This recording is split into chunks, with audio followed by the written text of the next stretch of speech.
Hello everyone, hope you're doing well. Today in War Thunder it's time to talk about a bunch of vehicles that could be added to the game from the World War II era. After talking to a lot of people about, the direction that War Thunder is going in towards the modern day, it seems like there are these narratives which are coming about vehicles which were which are either obsolete or not needed in World War II, or are seen as kind of, the basic narrative is that Gaijin has kind of gone past the World War II era, right? Everything in the World War II stuff in the game is done, and, therefore they're focusing more modern stuff because there's nothing left. I'm going to do this video here, and maybe some others, just to show you there are a ton of different vehicles which could easily be added to the game, which are World War II related and are interesting to play. And I thought I would do this in the easiest way possible, which is to just pick one tech tree, which is Britain, and pick one tech tree inside that, so ground vehicles. So we're looking today at 10 or 11 British ground vehicles that could easily be added to the game, which would revolutionize some parts of it. And the basic reason is to try and break this narrative of, well, we can only go into the future. There's nothing left in the past. So anyway, let's get started. The first one is the Deacon, as you can see in front of you. If you don't know what the Deacon is, it's the AEC Mark I gun carrier. It was basically designed to be able to carry the 57mm gun, or the 6-pounder, which you see on many other vehicles, an anti-tank gun. And the idea is it was used in North Africa because of its wheels. Now, because of the terrain in North Africa, the tanks were about as mobile as these trucks, so therefore, even though this thing was 12 tons and 95 horsepower, it was able to get around at the same lick as a lot of the tanks around the place, so it could be seen as a mobile tank destroyer. Unfortunately, after the North Africa campaign, the Deacon was seen to not be useful in the European theatre, and unfortunately fell out of favour. But the main thing to understand is you basically take a 6-pounder gun, you put it on the back of the chassis of a truck, and Bob's your uncle, here is a Deacon which is actually camouflaged as an actual truck, which is very, very sneaky. And here is the Matador, which is the truck the Deacon is based on. So you'd basically take off the back right here, you would add this gun right here, along with around about 20mm of armor on a gun shield, and you would use it and be able to rotate it around to shoot enemies around the place. It was used successfully in North Africa, and it was seen as not really a key factor of winning the battle, but definitely a decent part of it. The next vehicle we're going to talk about is the Covenanter. I've talked about the Covenanter a lot of times in the past because of its horrible bad reputation. If you don't know, the Covenanter is one of those weird mysteries of World War II, where there was a ton of them made, over 1,500 of them produced, and it never actually fully saw combat because of the time it actually came out. Now, along with a lot of other British tanks, the Covenanter had one key issue with it, and that was the fact that its engine was not exactly reliable. And through testing, it was shown that the engine was not really reliable. You also had the issue that's on the front of the machine. If you see the armored plates right here, you have this, the radiator. So the radiator is on the front of the machine, and then the engine is on the back. Not exactly the best placement, but when you are a British tank designer, you've got to make do. You've got to remember the hierarchy of command when it came to engine building, and this is why a lot of ground vehicles for the British had, well, definite issues when it came to their engines. The RAF had massive dominance over their pick and choosing of engines or their manufacturers, and then it came to the naval guys, and then at the end of the day, the ground forces kind of got the pick of, well, not really a lot. So they basically had to get the scraps, which is why when you look at a lot of the builders of said engines for the British ground vehicles, they're normally companies that you will have never heard of or were designed to build other stuff before and after the war.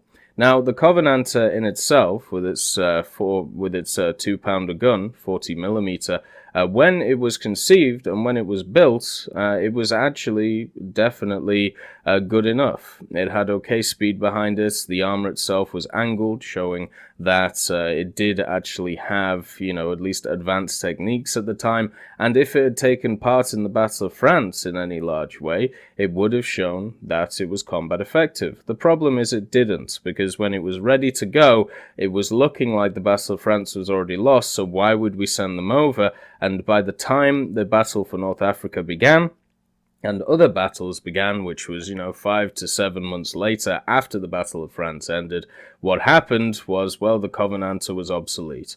Against stuff like the short 37s, the 20mm that the Germans were using in the Battle of France, the Covenanter would have been able to outrange with its 2-pounder gun, and it would have also been able to penetrate the Panzer armor quite easily. But one of the key differences in the North Africa campaign was the development of the Germans of the long-barreled 50mm gun. And what this could do is outrange the 2-pounder that we all know and love. And also, there was extra armor added onto the Panzer IIIs at the time, and I believe the Panzer IVs in the form of spaced armor, which meant that the 2-pounder gun was definitely not as effective. So the range that the 2-pounder could engage the Panzers was shorter than the range that they could engage them, meaning that the main advantage of something like a Covenanter was gone. So that is why it was pretty much obsolete by the time it was supposed to go into service. So the problem with it wasn't really a collection of problems. The main issue was future-proofing. It really wasn't designed to be future-proofed at all, and it was good when it was built, but since it didn't go into combat and only had the chance of going into combat after it was built, then of course it was pretty much screwed. And on top of this, you may ask, well, why didn't they try and upgrade it? The suspension was the real issue. A lot of British tanks, the Black Prince really comes to mind when you think about this, but a lot of the reasons why a lot of British tanks are not, upgraded heavily when it comes to its armor or when it comes to its gun is generally the suspension. The suspension on the Covenanter was pretty much a breaking point when it was fully built. It was kind of on the line of, okay, this is fine, but we can't add anything else to it. And therefore, it was never upgraded. There was never really any variants of it. If you want to have a good read, I would say there's this one from missinglinks.com, The Covenanter Tank in Detail by Peter Brown. He's a little bit more pessimistic than I am when it comes to it, and talks about the unreliability issues a lot, and I can understand why. But as I said, in the context of all the other British tanks, something you have to remember is the majority of them had unreliable engines as well. This was not just something that was an unfortunate thing for the Covenanter. The next one is another medium, the Centaur tank. Now, if you don't know what the Centaur tank or the Cruiser Mark 8, the Centaur was a variation of the A24 Cavalier tank. If you don't know, there is the A24 tank, which is the Cavalier, you've got the A27L, which is the Centaur, and then you've got the A27M, which is of course the Cromwell. And the main difference between all three of these vehicles is the engine that was put in them. The A24 had the Nuffield Liberty engine. The Centaur, which you see before you, the A27L, had an upgraded Nuffield Liberty engine, and then the Cromwell, the A27M, had the Meteor engine in it, and that was seen as the reason why, the Cromwell was liked over all of these other vehicles. So the reason why I'm highlighting the Centaur now, even though it's very similar to, the Cromwell we have in game, there was a version of the Centaur Mark 1, which actually had, the 75mm on it, I believe. Yeah, you can see here. So the Centaur Mark 1, 57mm, the 6-pounder. Then you had a Centaur Mark 2, which didn't have a hull machine gun. Centaur Mark 3 had the 75, so there you go, and the Centaur Mark 4. So the reason why I'm bringing up the Centaur here is because it will give you a different playstyle compared to the pre-existing Cromwell that we have in game. Adding the 95mm to the Centaur Mark IV sounds incredibly fun to me, and it's not a howitzer gun that we have in game right now when it comes to the British. So adding it to a medium tank which has similar armor to the Cromwell and similar survivability sounds pretty fun, which is why I would like to see it added. But yeah, the main differences between all of these cruiser tanks at the end of the day, if you take away variants and stuff like that, is the engines in the booty. The next one is the Priest. Now this might be a little bit of a weird one or a contradictory one for a lot of people since it's an American vehicle. But what I would like to say is I'm going off the pre-existing ideas which we find in War Thunder, where you have stuff like the Sherman in the British tree. So adding in a Priest, for me, would make sense, since the British used it heavily in North Africa. It had a 105mm on it, the M2A1 howitzer, around about 12 to 38mm of armor, and of course, its main use was artillery. It was able to fire mainly HE shells at the enemy at a decent position. Now, on top of this, there was, if you're not happy with putting the M7 Priest in the British tree and you'd rather the Americans only get it, well, we could add the Sexton. The Sexton was a Canadian version of the M7 Priest, very similar to it, kind of like how you have the Sherman tank and then you have the Grizzly tank, or the Ram and then the M3 Lee for the Canadians, you know, basically license-built stuff which was slightly modified. This is the Sexton with the 25-pounder in it, and you can see that there are key differences, mainly in the, the top of the superstructure, but overall it would have had the same purpose. So you could stick this one in the British tree with the 25, and you could stick this one in the American tree with the 105mm if you wanted to. The general armor is exactly the same. I believe the engine was the same. The only difference is, of course, the Priest had 50 cals where this had 303s. Now, the other thing that could be interesting as a weird and wonderful vehicle, they actually took the chassis of a Priest, took the top off of it, got rid of the main gun, and added a 9.75-inch chemical mortar just to try it out. And I just thought that was a crazy part of history, which I thought, would be interesting. Not really to see in game. I really would like to see some form of mortars in game, especially when it comes to the crazy large Japanese ones. But it's just, it's a funny thing, right? It's just a funny thing. The next one is, of course, the Bishop. Now, the Bishop was what the British used before they were supplied the Lend-Lease M7 Priests. Basically, if you take a Valentine chassis, add a 25-pounder gun on it with a very, very lightly armored turret, what you end up with is a Bishop. And what you also end up with is an incredibly heavy vehicle at 17.5 tons, which only had a 131 horsepower diesel engine in the form of the AEC A190. And what is good about this, though, something that many of you may not know, even though the 25-pounder was mainly used for dealing with artillery duties, it also had an AP shell. So it had mainly an AP and also a HE shell. So it could be used either as an artillery piece or as a direct fire machine, which is why machines like the Bishop and the Sexton would make sense in game, because you wouldn't always have to use them as artillery pieces. You could use them as direct fire tank destroyers, very similar to stuff like the Su-152 and the Su-122 from the Soviet side of things. The Bishop itself was used mainly in North Africa and Italy, and the early parts of the Italy campaign, until it was replaced by the M7 Priest when it came into, it came into more abundance for the British. The main issue with the Priest, though, was, of course, since it was an American vehicle, the supply lines. Something that you have to understand is ordnance logistics is always something that has to be considered. So if you're using a vehicle you have to make sure that you have the supply of ammunition and everything for it. And if you're using Lend-Lease vehicles, then that's going to be harder to do than if you're using your own type of guns and own type of vehicles. If you want the full name of the priest, it's the Ordnance QF 25 pounder on carrier Valentine 25 pounder Mark 1 Bishop. Ridiculous name, but then again, it's British. But yeah, I would like to see it in game. I think it would be quite fun. Wouldn't be very fast, wouldn't be, very good, but overall, if other nations are allowed to get their SPGs, why not Britain too?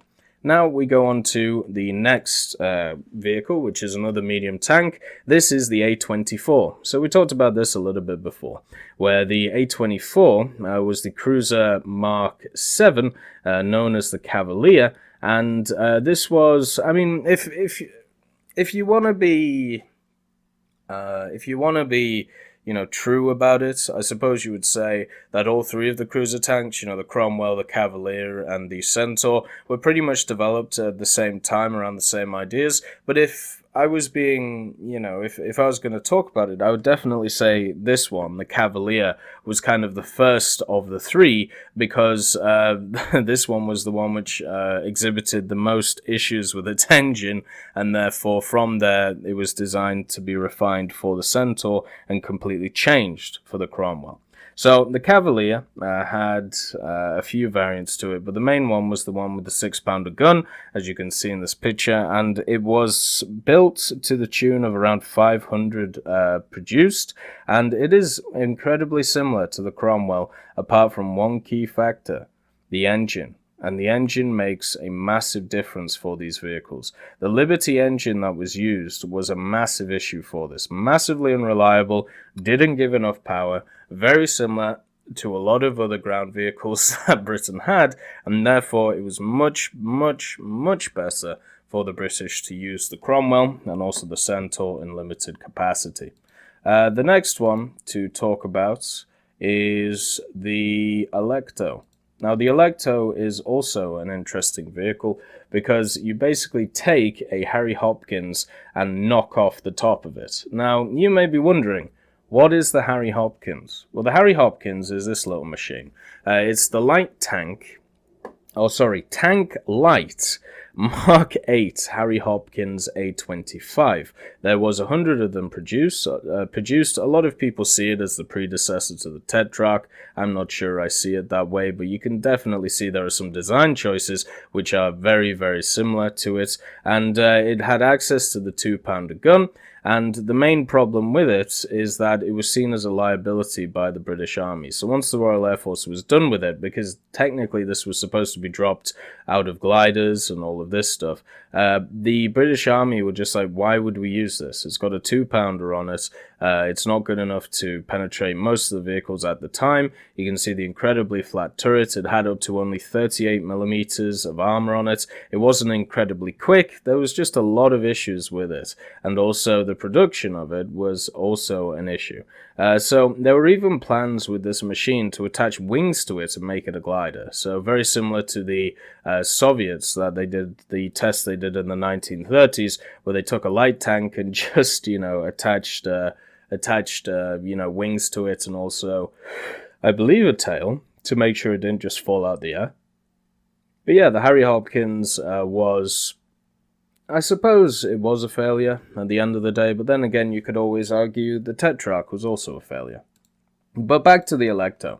So the Electra was spawned out of the Harry Hopkins because they took the pre-existing tanks that they had, chopped off the top, and basically made it so it was just the chassis of the Harry Hopkins used, which they named the Harry Hopkins 1CS. Then it got changed to the Electra tank, and this was used as a prototype chassis to try a bunch of different guns, so it could be used in close support for infantry and also against other structures and maybe other tanks or vehicles. So the Mark 1 had a 95mm on it, then the Mark 2 had a 6-pounder on it, the Mark 3 had a 25-pounder on it, and the Mark 4 had a 32-pounder on it. And there was also a dozer version of this. So they went all out with the SPG idea with the Electra. I believe this picture is one where it has the 6-pounder on it, but you can see the general idea. A lightweight, light-engined vehicle, which is quite small, which has a decently sized gun on it. Overall, it didn't really see any success because it came around at such a late time in the war, but the design itself is seen as at least usable and could definitely see itself a really good position in War Thunder, very similar to the ASU-57 that we have in the game. The next vehicle is, of course, the Big Bertha. The Churchill Mark... Well, it's the Churchill Avery, actually. It isn't specifically a Churchill Mark, because the Churchill Avery was actually a vehicle which you take off the main gun of the Churchill and add a mortar recoiling spigot Mark II, or as it's known, a petard. Now, you would take a Churchill Mark III or a Mark IV to do this, and you basically fire a 290mm spigot mortar that throws a 40-pound bomb demolition number 1, which was known as the Flying Dustbin, which had a 28-pound high explosive warhead. Now, in terms of tank combat, that is insane. Now, the spigot mortar, the biggest issue with it is that it doesn't have a lot of range on it, but to be quite honest, we already have the Centurion Avery in game, so why not put in this absolute monstrosity of a machine that was designed to level buildings or designed to level bunkers. I think it would be a hell of a lot of fun to put this in as some kind of weird gift premium or something like that, and also it should have decent armor on it as well, and you know, we could also see the Mark IV Churchill alongside of it. The next one is a light vehicle. So we already have a Vickers vehicle in game. It's the little AA vehicle. Why not have one of its brothers which could be used to kill actual vehicles? And so what we're looking at here is the Vickers Light Tank Mark 6C. It was a 1939 version of the Vickers Light Tank. They removed the commander's cupola on the top of it. They had wider bogie wheels and tracks, and they also added 3 carburetors to the engine, which meant that the engine had better performance, but it didn't do anything to its max speed, so it probably just ran a little bit better and maybe slightly better acceleration. The big upgrade of the Vickers Light Tank Mark 6C over the other Mark 6s was the gun. The majority of the Vickers Light Tanks had very small caliber guns, designed obviously for reconnaissance or dealing with infantry. This gun on this is a 15mm Beza machine gun, which had 450 RPM, but it had slightly worse pen than the existing 20mm of the time, and it was seen as suitable in 1939, but obsolete by the time of 1944. So this could be one of those weird recon vehicles that we have at the low tiers, which could still do a little bit of damage to vehicles around it. We already have stuff like the M2A2 in game, which is why something like the Vickers Light Tank Mark 6C could fit. Now, we also have the Guy Armoured Car Mark 1A. The British made a lot of weird and wonderful armoured cars, not in huge numbers, normally around 100 to 200 of them, and the Guy Armoured Car, they made 100 of them, but that's not because they didn't want to make more. The issue was the production capacity of who was building it. Guy, at the time, needed more production capacity, and they weren't given it by the powers above. So they made the Mark 1, which had on it a low-caliber machine gun, and then they made the Mark 1A, which fitted the 15mm Beza that we see on the screen right here. There was also, at most, 15mm of armor around the armored car, and it was powered by the Meadows 4 ELA 4-cylinder petrol engine, 55 horsepower, at 5.3 tons of weight. Its actual name, when it started being produced and tested, was Tank Light Wheeled Mark 1, very British, and it was the first vehicle that the British used which had an all-welded hull, which I thought was just a nice little thing. This could be another one of those rank 1 vehicles that could introduce a light tank line for the British, which I think would be lovely. Moving on from the early or the 15mm versions of these armored cars, there is also another one. Now this is the Humber Mark IV. Now the Humber itself was seen as a great success, for an armored car. It had many different versions. It even had one which sported the 15mm bezer that we talked about before. But why is the Mark IV special? Well, the Mark IV ditched one of its crew members, so it only had 3 instead of the normal 4, and added a 37mm US gun, so the same one that you find on the Stuart. And this tank was introduced in 1941 in North Africa and was used by various different nations until the Indian invasion of Goa in December 1961. This vehicle was built by the Roots Group, and I believe there was around 200 made, if not more, and as I said, it had great success. It was another one of these vehicles in North Africa which, because of the terrain, did really well for itself, and was great at reconnaissance, was decent at dealing with other vehicles, and also, of course, could support infantry. So overall, it could be added to a light tank line that the British could have. There are a ton of weird and wonderful vehicles that the British could have in that light tank line, which would be nice to see. I've highlighted 3 here, which could be key at the lower tiers, and then of course a bunch of other vehicles as well.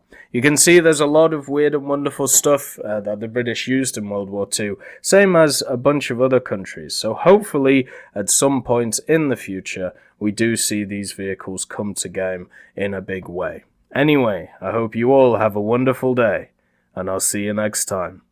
I'd just like to thank Sylexic Child, B Young, and Black E for supporting me on Patreon.